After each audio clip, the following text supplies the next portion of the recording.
Kemudian menyediakan asas bahasa Melayu sebagai bahasa ilmu dan diplomasi. Jadi standardisasi bahasa juga sebenarnya merupakan soft power kalau mengikut Haugen 1972. Okay? Dan kuasa bahasa itu terletak kepada kuasa pemakainya, kuasa masyarakat yang menjadikan bahasa itu lebih berkuasa. Dan isu kata pinjam liar ini sudah menjadi isu yang sudah lama sebenarnya, ya, dan banyak kajian yang telah dilaksanakan. Namun apa yang ingin saya sampaikan di dalam kertas kerja ini ialah bagaimana isu kata pinjam ini sebenarnya dapat diselesaikan melalui perspektif pendidikan.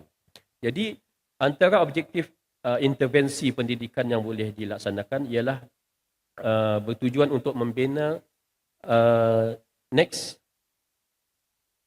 membina sikap dan kesadaran linguistik pelajar. Apabila pelajar sedar dari aspek linguistik, mereka akan dapat meminjam kata pinjam daripada bahasa Inggeris itu dengan lebih betul, dengan mengikut kaedah bahasa Melayu dan menyeragamkan penggunaan kata pinjam melalui latihan-latihan formal, khususnya di dalam pendidikan, di dalam kelas. Okay?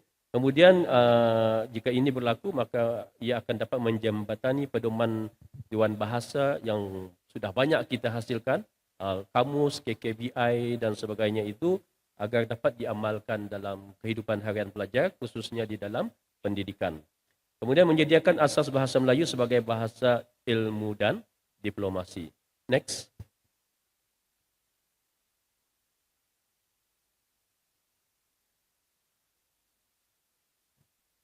Baik, ada beberapa strategi yang berkaitan dengan pendidikan terkandung di dalam kertas kerja saya. Pertama ialah modul kata pinjam.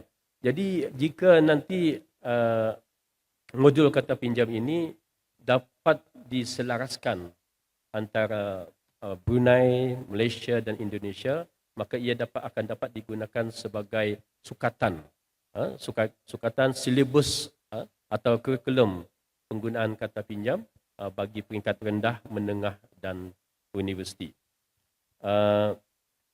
Beberapa hal yang perlu kita sentuh di dalam sukatan tersebut, khususnya untuk penggunaan di Brunei barangkali, ya, tentang prinsip penyesuaian ejaan dan fonologi, ya, bagaimana taksi menjadi taksi, kemudian sejarah peminjaman kata perlu juga disentuh di dalam sukatan ataupun silibus itu, tentang bagaimana sejarah peminjaman dalam bahasa Melayu yang sudah berlaku sejak dahulu kala, ya, khususnya daripada Sanskrit, Arab dan Inggeris.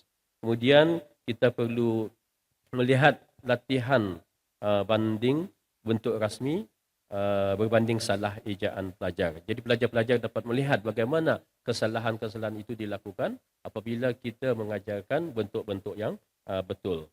Jadi tanpa modul ini saya rasa pelajar akan terus menggunakan kata pinjam mengikut rasa, ya, mengikut rasa. Next.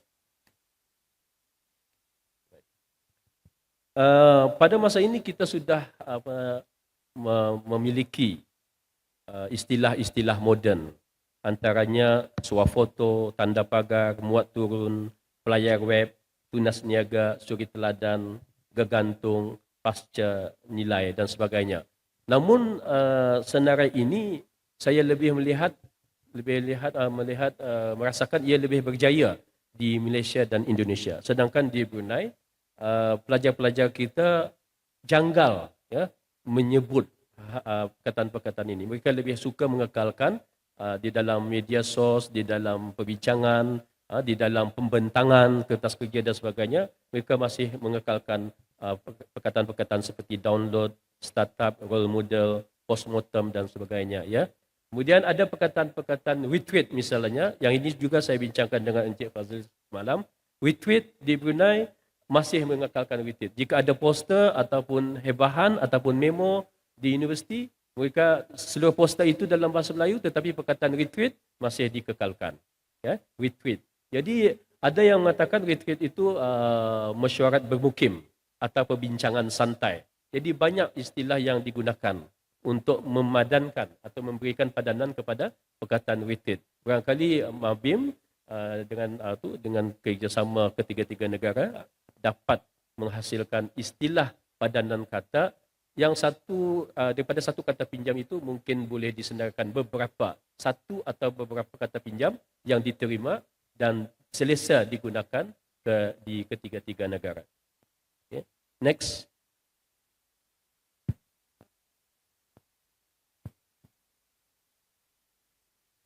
Baik, kemudian kita perlu juga mengangkat, maksud saya di dalam sukatan ataupun kurikulum tadi, daripada perkataan-perkataan serantau yang mempunyai identiti kita bersama. Okay? Misalnya Jerayawara, yang ini popular di Malaysia, saya tak pasti di Indonesia. Kemudian Jerayawara ini semakin popular juga di Brunei.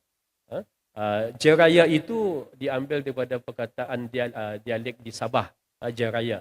Dan Brunei pada kebetulan juga menyebut Jeraya, Jeraya untuk jalan raya. Jeraya itu bermaksud Jeraya. Jadi road jalan raya di Brunei dan Sabah sebut Jeraya. Jadi kita apabila Jerayawara itu diperkenalkan, maka ia mendapat sambutan yang menggalakkan. Ya.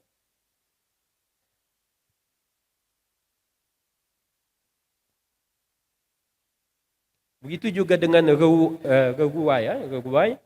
Yang ini kalau tak silap diambil daripada dialek Iban, ya, dialek Iban, dan ia juga mendapat sambutan yang baik di Brunei.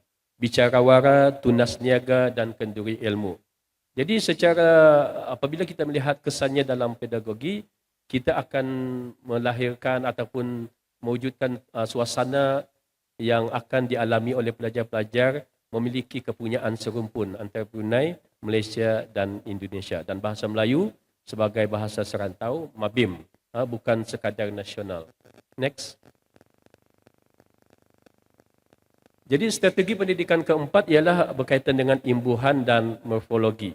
Terdapat beberapa perkataan yang boleh disesuaikan daripada struktur bahasa Inggeris ke sistem bahasa Melayu. Misalnya poswa, pasca perang, intercultural, interbudaya, flexibility, keanjalan, pro-chancellor, psikologi. Misalnya pro-chancellor ada tanda sempang. Jadi di Brunei, di salah sebuah bangunan di universiti saya, di atas ada label pro-chancellor dengan tanda sempang. Di lantai bawah ada label pro-chancellor tanpa tanda sempang. Jadi kita tidak pasti yang mana satu betul. Jadi dengan adanya senarai ataupun bimbingan ataupun panduan melalui Mabim, hal-hal sedemikian dapat diatasi, insya-Allah. Kemudian tujuan kita ialah agar pelajar faham tentang logik pembentukan istilah, bukan hanya sekadar hafalan rawak, dan bahasa Melayu boleh diterima sebagai konsep tinggi yang mampu menampungi istilah-istilah sains, teknologi, AI dan seumpamanya. Next.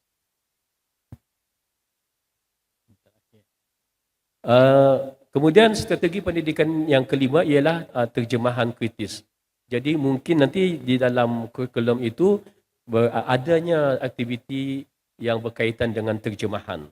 Pelajar-pelajar kita dilatih untuk menterjemah bahan daripada bahasa Inggeris yang di dalamnya mengandungi beberapa perkataan yang boleh dipadankan dan yang boleh dipinjam. Dua-dua istilah ini penting sebab pelajar-pelajar nanti akan dapat memadankan dan menterjemah ataupun memindahkan perkataan bahasa Inggeris ke bahasa Melayu dengan betul. Kemudian kelas bincang pilihan istilah. Jadi pelajar-pelajar dapat berbincang untuk memilih sama ada untuk memadankan ataupun menggantikannya dengan kata-kata pinjaman. Dengan ini hasilnya nanti boleh dijadikan penyelidikan untuk tindakan guru sebagai kajian tindakan.